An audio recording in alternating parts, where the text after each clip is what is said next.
So look out for her today. She'll be in jersey 7. We're going to go down quickly to the sideline and get one of these Denise Aussie Pearls ladies Aussie side. Over to you, Pearls Catcher. goal. So how was that game? Yeah, it was really good. We've definitely improved since yesterday, which has been a good sign. And what does it mean to you to play in this tournament? It honestly means so much, especially coming from WA, which is not rugby like much state, more AFL. It's been like real exciting, and especially playing with the Rio players like Shannon and Charlotte and stuff. It's been awesome. Fantastic. Thank you and good luck. Thank you. Well, thanks for that, Catcher. Bringing all the exclusives as Japan now on the attack. This is going to be a pretty close match here. The New Zealand Wasps, a little bit disappointing yesterday, but they've made it through to this side of the draw in finals day as they come up to the 40 now. These are the best of the development side in New Zealand coming here to play in the Central Coast Sevens up against the best of the development players in Japan. So it's going to be an interesting match. And this is the future of Sevens rugby. And here's Hanoka. Oh, she drops the ball. And that's her first blemish of the carnival, Peter. A rare mistake too for the Japanese. That's one thing that we were really impressed by yesterday. Their ability to hang on to the football. A rare mistake. So let's see if the New Zealand Wasps can capitalise off that rare mistake here. The scrum packing down just short of the halfway line. They throw a long pass out the back. And with the ball here is Reynolds. That's inside the 22. The ball's gone over one of the ladies' head. They've got to go back towards their own goal line here to pick it up. And there's Shimzu there in defence. Wrapping up. Senna Greavy, she had a good game yesterday. She's strong. We saw that. She was the go-to player in attack. But she was held up there nicely. And again, good pressure by this Japanese side. They really swarm the players and really have good line speed. And they're really making it hard for this Wasp side to gain metres as the ball gets put down. And that's the first penalty of the match. They're going to have a little bit of a consultation here. Might see a yellow card maybe. It's Sakurai maybe in question. So they're going to give a penalty away here to the Japanese. Well, so that's a turn up. Yeah. They've reversed it. So Hirano now takes the tap and gets it away. And this is Sakari. She now finds Nakamaru. And she's with inside the 22 of the opposition. They'll work the right-hand side. They got space out here. It's just a matter of putting it together. Shimzu throws it out the back. They've got to go back and clean it up. A little bit of hot potato. Kurawaka with the ball. She's lost the ball. Back to New Zealand. And now they come up with the attacking move. And there's space out here if they can put it together as well. Up the middle they come. And they're dropped down there by Nakamaru. They'll work the commentary edge. They're going to take them on face on too. Now a little bit of speed and a bit of agility. Breaking free of tackles. There's the ball out the back. So the Wasps keeping it alive here at Maury Breen Oval. And they've been able to rampage their way up to the halfway line here. 0-all the score. 3 minutes to go in the first half. A penalty, Gareth Wozniak, to the New Zealand Wasps. Yeah, that is great play. Good quick recycling by the New Zealand Wasps side, playing more direct to this Japanese side. Now they choose to go wide. And again, the Japanese side, they're picking them off. So getting through the breakdown may be the key here. A little bit more one-out stuff is what's really hurting the Japanese side and really getting them on the back foot in defence. But when they throw it wide here, the Wasps, the Japanese side, really readjusting in defence. This is Tapiatu. 10 short of the halfway line. They've turned it over to the Japanese. This is where they love to go up the middle. The support plays there if they need it. They're away. Ankle tap from behind, but they got the ball out the back. Surikarai. Here they come again, the Japanese, from one end of the field to the other. It comes back then out of Shimzu. We said she can play. We said she's got space, and we said she's got a try in her. First try to the Japanese. They lead 5-0. Well, wait till we see the replay on this because the footwork, the agility, it was second to none. She stepped off the left. She put the big palm out. She saw some space, accelerated towards this line. Look at it here, off the left again, the swerve, and no one was coming close to her. Nobody within 5 metres. Sangre was the only one in support from the New Zealand Wasp. There's the kick. It's an absolute beauty. So the Japanese off a little bit of possession. They've been able to score the first try from Shimzu. She's the leader. She's the inspirational player out there, the go-to number 7. And speaking of the number 7, they lead by 7 points to 0. Yeah, special shout out. We've had some tweets in overnight on Facebook from the guys over in Fiji. David Adakatoga. The boys were watching the stream under the mangrove trees in Fiji yesterday. What a life. What a life, mangrove trees. Take that any day of the week. This is Reynolds here, Gareth. She's wrestled into the ground there by Naramaru.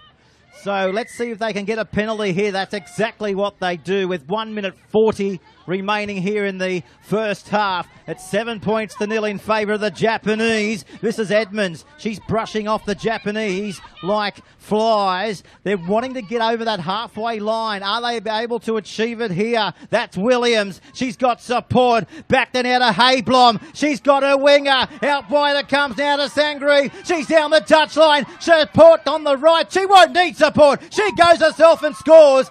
She's crashed over head first. That doesn't matter though. They're on the scoreboard. 7-5 kick to come. Well, as long as you get the ball down, you go head first, shoulder first, knee first.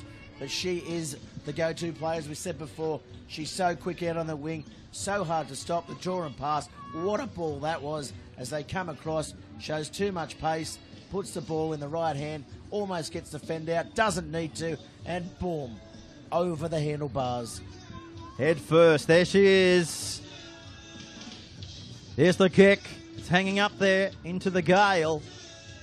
So unfortunately for the New Zealanders, the conversion was unsuccessful. 28 seconds remaining here in the first half at Morrie Breen Oval on an overcast day. But ideal playing conditions for both of these sides. Hovering around 20, 21 degrees. Oh, what a hit. The temperature just rose 10 degrees in that tackle. Tapiata just came through on that, put a shoulder in it. She got penalised for her troubles, but I thought there was nothing wrong with that as the score remains 7-5, and Japan now attacking as they get through the hole there. They do. They take on the fullback. Running away now. Here they go. Oh, what a tackle. A try-saving tackle if you've ever seen one. Akakokora, she steps, she weaves, she knows the try line's only within 2 metres of her, but she can't get there. Shimzu, they've got to score, they're lining up. And Nakamaru, she gets there.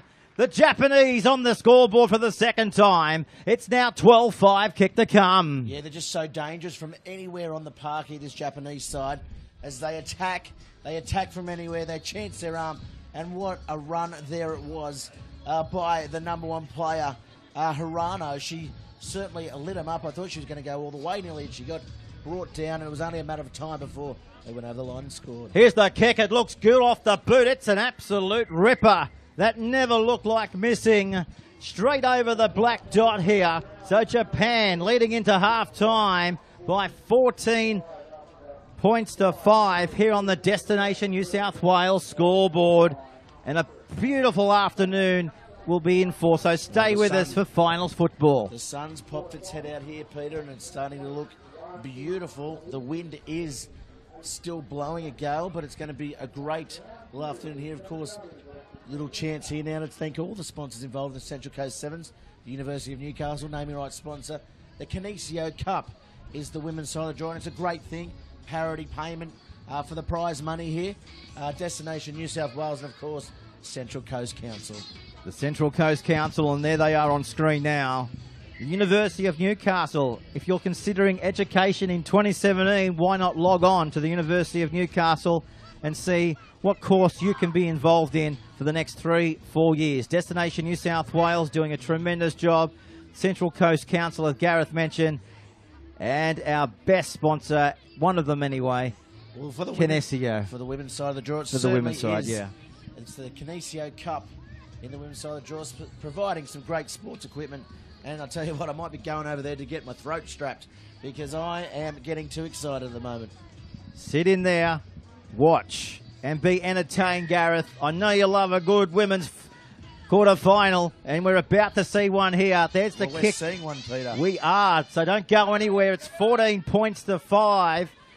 I know Gareth's not going anywhere, but I'll tell you what, this woman's going plenty of places. She comes down to the halfway line. Nagata, oh, what a try-saving tackle. We've seen not one in this match, but a couple, and we're about to see more if they can keep that up. That was absolute beauty to watch in Rugby Sevens. I tell you, they just find the gaps so easily at the moment, this Japanese side. And she really, really showed a good turn of foot there. Got through the gap, and unfortunately she got penalised not releasing. But I tell you what, it's hard to release when you've just outstrode your own players, Peter.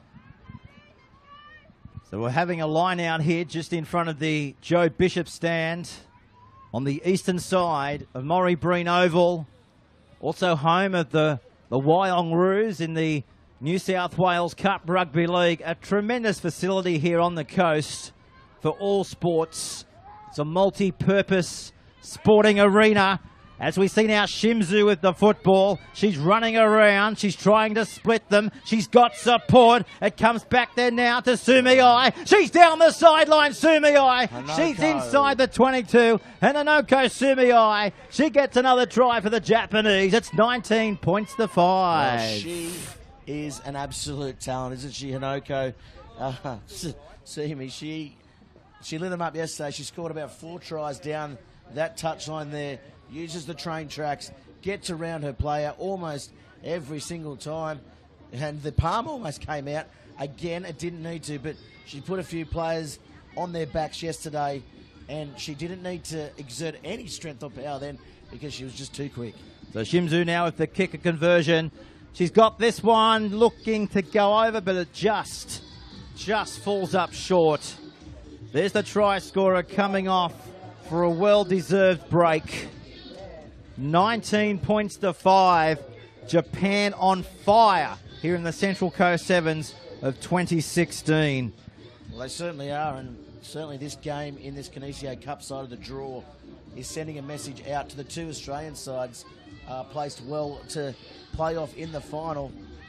It'll be interesting to see who gets there in the end, as now the New Zealand Wasps have another chance to attack, another opportunity. They need to do something to get back in this match.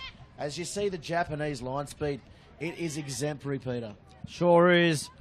The Wasps, they're trying to sting. They may just sting with a big capital S-T-I-N-G. They're away inside the 22. They've stung them all right. Oh, Tapsel, put some methylated spirits or something on that to contain the wasp sting. They're under the post.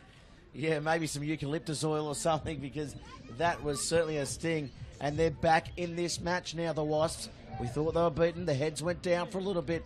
But now, never say die. These New Zealand ladies are just so talented. And that is the reason why there she streaked away. As we see on the replay, just got away from the tackler. And no one was catching her from there, Peter. Look at that. Running away like a horse that we had a few quid on yesterday. Winks. In Winks. Winks won by about 8 lengths. She's won by about 4 lengths here. Well, I had my money on the Shea Valentina, so... Somebody told me you got the little trifecta up yesterday. I did get the trifecta as well. Good stuff, mate. So back on... Only 40% of $20, though. I spent more than... Oh, no. So the Japanese here into the ground just outside their 22 here. So the Japanese come... opens up down the touch line here, Peter. And they're away. We haven't seen too much of a Batavilalo, and she's away. She's been very quiet this tournament, but she makes a very good incisive run down the touchline. And it's on out wide if they can get the ball, but that's a penalty. So they'll get a quick tap to take here. Let's see if they can put another try on the board here. Nakamaru finding Hirano. She takes them on in jersey number 1. She's about 20 metres away from cracking the line. Ta'anka goes to the line. Oh, great try-saving tackle, and they bundle her into touch. Superb effort there from the New Zealand Wasps. Yeah, Tanaka, I thought she might have cut back in there and let the player coming around and draw and pass, but no, she decided to take her on herself and was pushed into touch. Unfortunate there was a try gone begging, Peter. So 2 minutes remaining in the match. The Japanese hanging on by 7 points here in the quarter-final. Right in front of the University of Newcastle tent. And they're just taking a bit of time here to get this line out set. It's going to be a tough day if the ball goes out for anyone throwing in these balls, because the wind, it's about 30 knots, Peter. blowing. Look at See that. the BLK Sports sign behind them as the ball is passed in off the top. And this is a good little set move off their own line. They have to play. They have to go for points here, the Wasp side. So they're going to play off their own line. They might get caught in goal here. But no, they drag it out to about 5 metres from their own line. That's confidence to throw the ball around on your own goal line like that. Well, their equation is to go 90 metres. This may help their cause. They've got a penalty. They need to get up the other end, score a try and convert to get us back locked up here on the Destination New South Wales scoreboard. Have they got it in them, the Wasps? They've already stung once. Oh, unlucky. Unfortunately, they couldn't sting twice. It was on. Ended up being a fizzer inside their own 22. Credit there to the Japanese applying the pressure. Yeah, certainly their line speed and their defence is what's won it here for them today. They've let the Wasps back in this game. There's under a minute remaining there as we see the replay just going out of the grasp of the Wasp player on the far side. But now the Japanese players have one more opportunity to get some more points on the board. Of course, for and against doesn't matter on finals day. You just have to win them, Pete. Let's see if they can do that. That's a 22-metre line they're about to go over. Oh, what about the hands? It was a terrible ball really to Shimzu, and she picked it up off the bootlaces. Oh, big hit out there by the Wasps. It's all happening at the moment. Yabuchi's with it. Right on the Central Coast Council logo.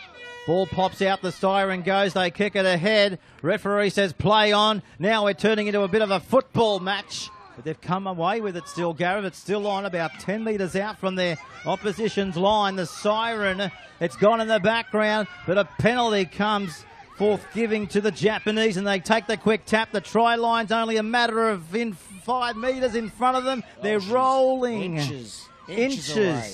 Now within a centimetre, and there's a player down here for the... Yeah, Toronto just copped a bit of a knock in that tackle, but it's going to probably be called full time. Yeah, they're just going to kick it out and make amends. They don't want any... Oh, look at that. That's the... They call that the crucifix, Pete. If you ever want a back snap, that's the trainer to get in contact with. I'm feeling a little bit tender from yesterday too, Pete. Standing up in the party box all day. So there it is, full time. So the Japanese progress through.